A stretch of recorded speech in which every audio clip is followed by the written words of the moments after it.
Alright, so we now have our first official look at Rocksteady Studios' next upcoming game, which is Suicide Squad Kills the Justice League, and honestly, this debut trailer knocked my socks off. We didn't get much in the way of gameplay, because this game is not releasing until 2022, which is a real shame, because this debut trailer seriously just knocked my socks off. It was so good. It seems really funny, it seems really fun, and I had a really good time watching it. I can't wait to see more in regards to details concerning this game. We did get some interesting information that already just really makes me excited. The first thing is that this game will feature an open world metropolis, so we will get to explore, we will get that open world experience. Another element that we learned is the playable characters, and not only who they are, which is Harley Quinn, Deadshot, Captain Boomerang, and King Shark. And again, all of them just seem so perfect to me. Their designs are really cool, their actors are really cool, and it seems like Rocksteady has done a really great job of adding diversity to their gameplay. Each one of them traverses uniquely, each one of them fights with a unique style, so that's just unbelievably awesome.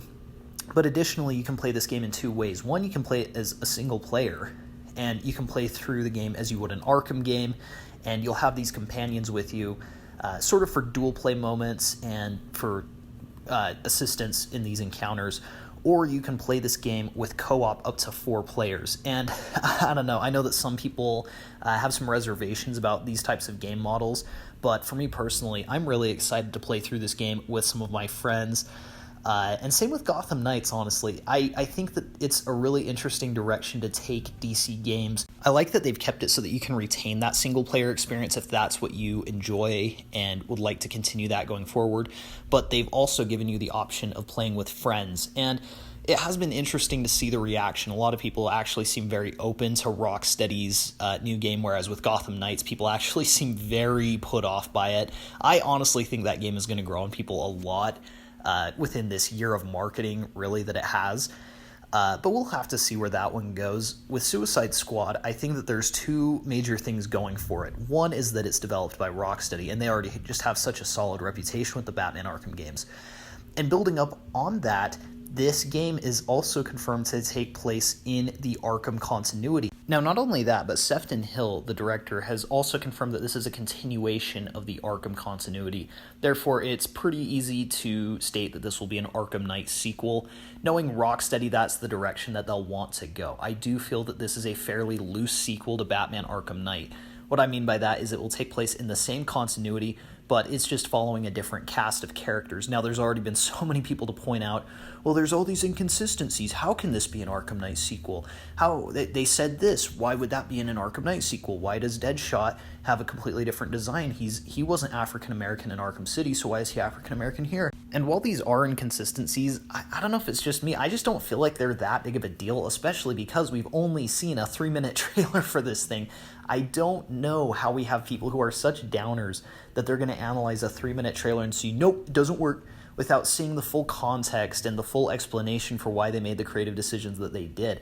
I personally have no issue with them retconning some of the character designs and changing them up so that they can really focus on these characters. Deadshot was never a major character in the Arkham universe until now, so I personally don't mind if they decide to change his character.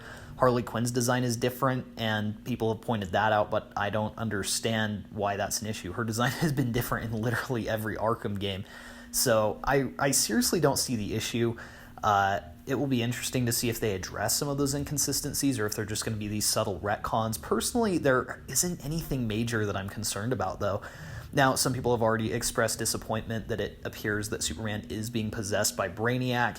It appears that it is going to be an evil Justice League story where they're being mind-controlled. And while in some ways I do think that perhaps there could have been a different way to incorporate a Suicide Squad versus Justice League game, I also don't really mind this. I feel like it actually is a pretty reasonable explanation for why the Suicide Squad would have to take out the Justice League.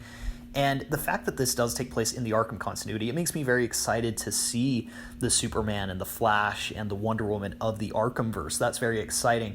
I think it's a really great move for Warner Brothers, and this is really what we saw with DC fandom, is that they're giving so much creative freedom to all of their directors and all of their studios. So to see that Warner Brothers Games Montreal is getting to make the game that they want to make, and it is very distinct and different from Arkham, and that's why so many people are turned off from it inherently.